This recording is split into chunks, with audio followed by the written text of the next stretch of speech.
Hey guys, how we doing?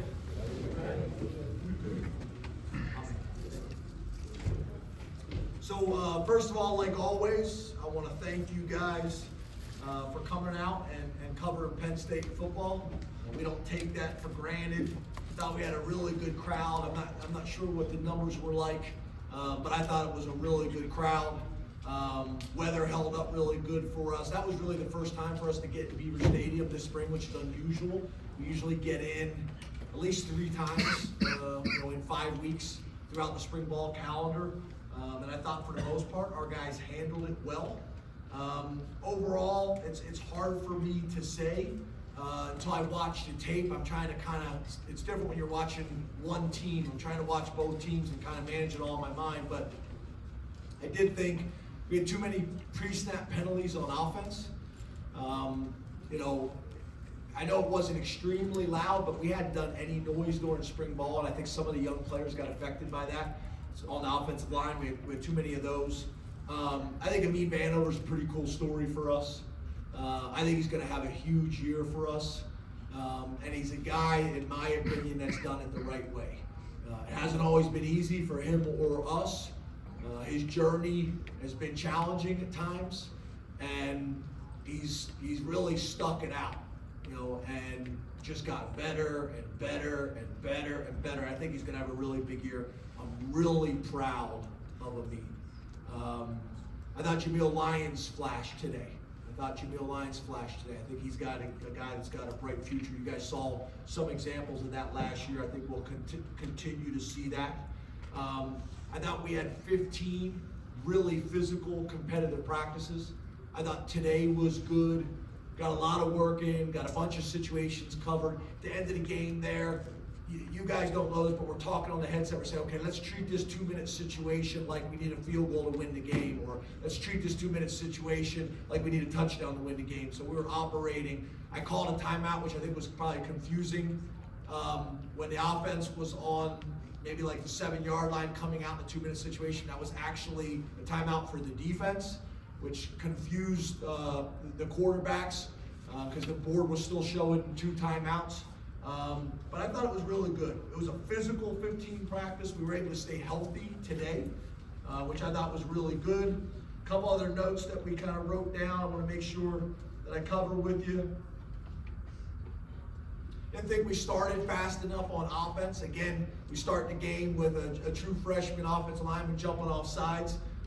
We got to start better on offense so we're able to get into a rhythm and get ahead of the sticks. We were able to use the iPads today for the first time. Wasn't perfect, but there's value in getting some reps of that in Beaver Stadium before the season. We'll do the same thing during training camp. We had the headset technology all spring, not what we'll have for next year because we only had 1 on defense and 2 on offense. Is how we chose to use the 3 units that we got. But I thought that was valuable today. Had some issues with glare on the screen, so we're going to have to look at how we can adjust those things.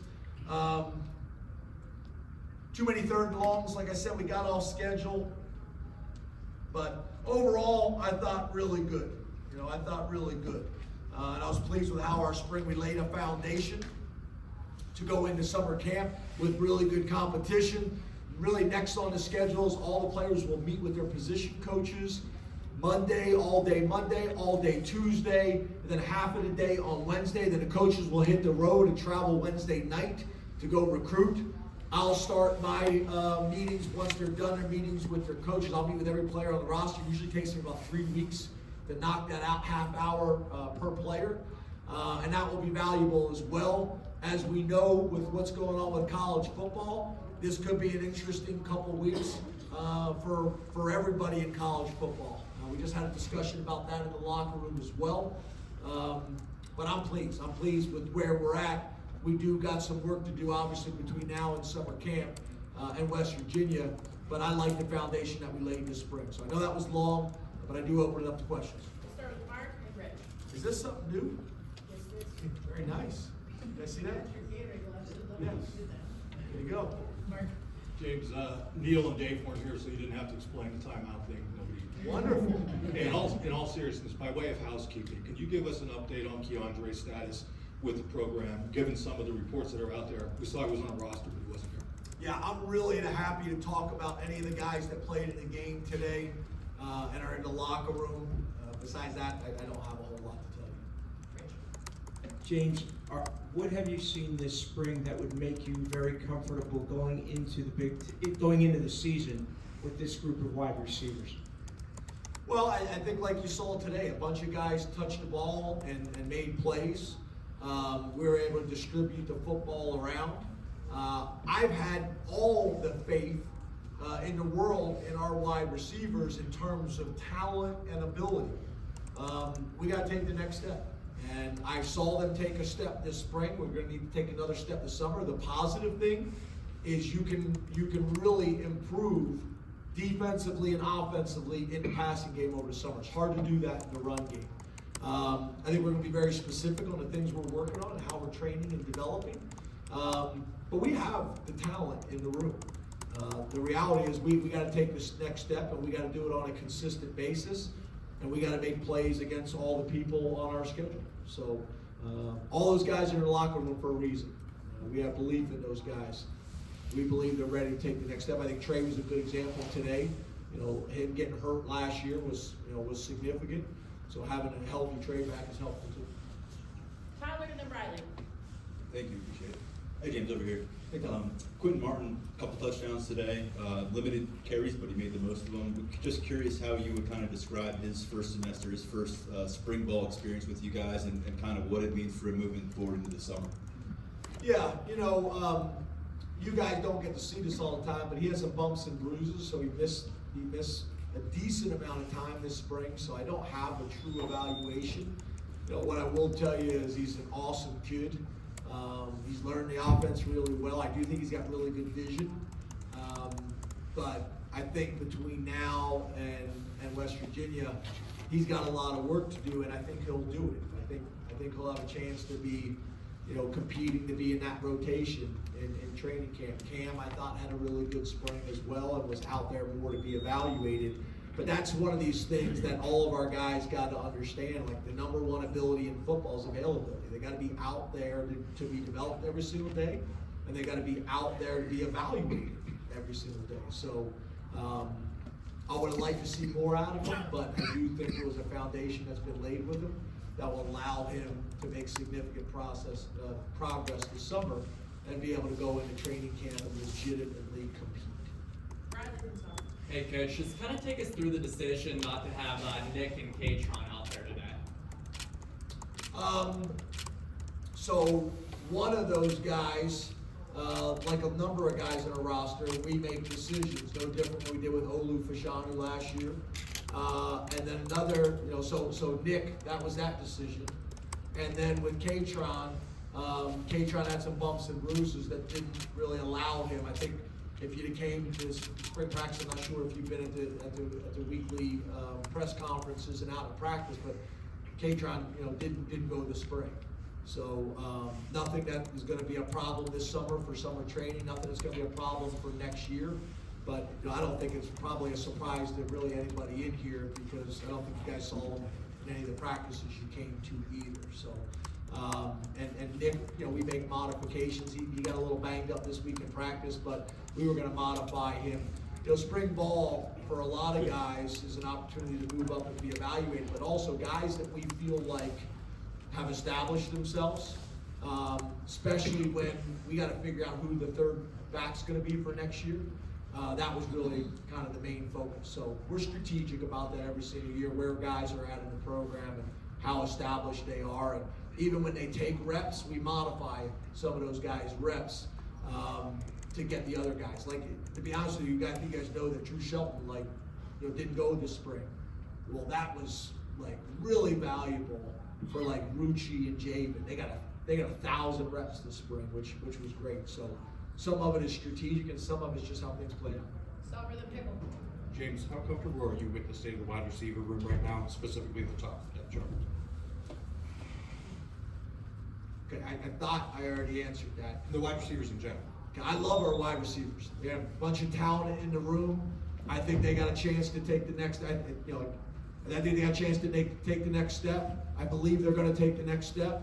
I think Marcus has done a really good job this spring. This summer is going to be really important. The positive thing is in college football, you can improve in the passing game in the summer. We're going to do those things. We believe in it. Two more, Pickle and Ben. Coach, you mentioned the portal in your opening statement. Are there any positions you want to look at from an incoming perspective and then from the outgoing side of it? How comfortable, or I guess, what are your expectations for What your? did I say about in my opening That could statement? be an interesting couple of weeks. I thought that maybe meant the portal, but maybe not. Anyway, either way, yeah. From an incoming perspective, are there any positions or sides of the ball or things you might want to look at? And then from an outgoing side, but just what's your comfort level with where things are with your roster right now? Okay. So when I say interesting couple weeks in college football, there's a lot of reasons why that's interesting. For me, that's what these meetings are going to be about. The individual meetings with their position coaches, the meetings with me. We've had some conversations with some guys already, but at the end of the day, you never really know until it happens. I think we got pretty good relationships where guys, for the most part, have been very transparent and honest with us, and we do the same thing with them. One of the things that I think is really important is I'm still a big believer in transformational relationships and college football being transformational. And I'm worried that college football is becoming more and more transactional. And that has to be in both directions. So that's something I talk to our guys all the time about. And to be honest with you, 99% of the time, what's good for the individual is good for the team and vice versa. So that's the good thing that I feel good about as a head coach, that I can have these conversations and be honest, because the reality is more times than not, maybe not in the short term, maybe not in the time that they want it to be on their schedule, in their mind, but more times than not, it is. We'll include our leadership council in that process. We did that last week. Ask them what they think we need and have them take ownership in those decisions as well and be comfortable with those decisions as well. You guys have heard me say this a ton of times over the last 10 years. For me to make the best decisions for our program, I want to hear from all. I want to hear from the players, the staff, and the coaches, and that's including decisions like this. But it's a challenging time in college football. It's a challenging time for head coaches to make these types of decisions and the impact that it has on your roster in a lot of different ways and a lot of different ramifications. Ben. Hey James, how's it going? Hey, Ben. You've got 6 teams on your roster or on your schedule this year that you either haven't really played, if we count West Virginia, and then just a bunch of teams that you haven't played. How does that impact the scout of everyone that's on there moving forward when it's really kind of twice as large as it normally is? And can you even look into some of these programs considering some of the changes? Yeah, I think that's a fair question. So I think a couple things, and I think you guys know this. I'm very much like focus on the task at hand, be present, be where your feet are, 1-0 mentality. I mean, you guys have heard that to the point where you don't really want to hear it anymore, again, after 10 years. But I do think there's an aspect to your point that you want to look at these things and have an understanding and awareness. But the challenge is there's so much turnover in college football with coaches that it's kind of hard to make predictions and really get an idea at this time of year who and what you're going to face. And then not only that, the roster can look so different in both directions, back to what you were talking about, Greg. So you got to do some work on that, but we'll pretty much do our 4-game study that we normally do on our first 4 games to get ahead on them. We'll take a look at some schedules, to your point, some games on the schedules, some teams that we're not as familiar with, we haven't played before. We will do some of that. But if you're not careful, you're going to spend so much time chasing these ghosts that may not present themselves in week 8 that you mess up week 1. And I know, trust me, I hear it from you guys. I hear it from the fans. I'm very aware of what we need to do. But I'll also say there's a lot of programs that find ways to win games like that and then lose games that they're not supposed to. So it's a fine line, a balance of the amount of respect that you have to pay to both and the challenge and the difficulty of being consistent week in and week out, and then adding the cherry on top and finding a way to win those couple where you're not favored, if that makes sense. So we'll probably keep our approach similar to what it's done in the past, but we'll do some digging on travel plans. Obviously, we got the West Coast travel, which is going to be a big part of our studies, and then just get a general feel for who these programs have been, and then get back to focusing on Penn State and our first couple games. Thanks, Coach. Thanks, guys. Again, I appreciate you guys being out. Next time we'll see them is when? Huh? June? Don't we usually have something in June? I tell you what, and I am so looking forward to June and seeing you guys again. Can't wait. See you guys.